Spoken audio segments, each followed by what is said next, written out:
जब गईनी हम गावना झारझुर के सखी हम कईनी बिछावना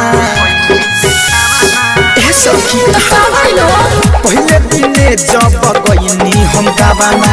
झारझुर के सखी हम कईनी बिछावना पिया से हौले न देन हो गई मोर सामान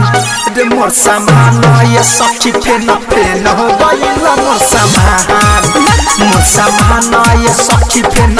हो गई मोर सामान GSL recording studio Delhi Riga Sitamarhi.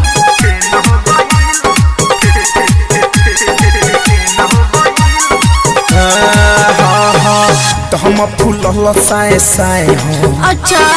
भीतर जब लागल जाए हो सच में अरे माई तो हम फूल साए साए हो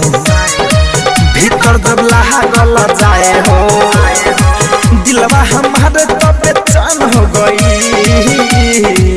मोर सामान रे मोर सामान ये सखी फेन हो गई मोर सामान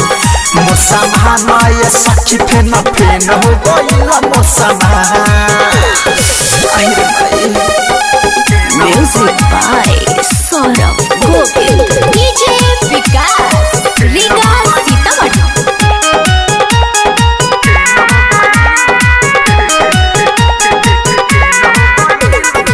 चोली के हुक जब खुलल हो ब्रिटिश बिहारी पिया झूलल हो का कहिए सखी चोली के हुक जब खुलल हो पवन पाठक पिया झूलल हो धड़कन धनंजय अगेन हो गई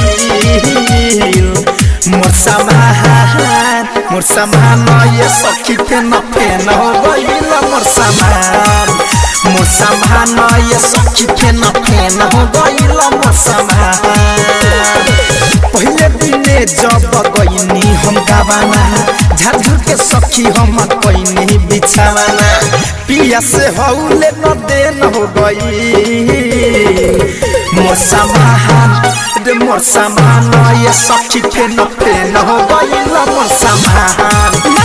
सामान ये सखी फेन हो गई मोर सामान। आरसीएम म्यूजिक न्यू ऐप अभी डाउनलोड कीजिए हमारे गूगल प्ले स्टोर से और पाए भोजपुरी लोकगीतों का एक से बढ़कर एक ऑडियो वीडियो सॉन्ग बिल्कुल मुफ्त।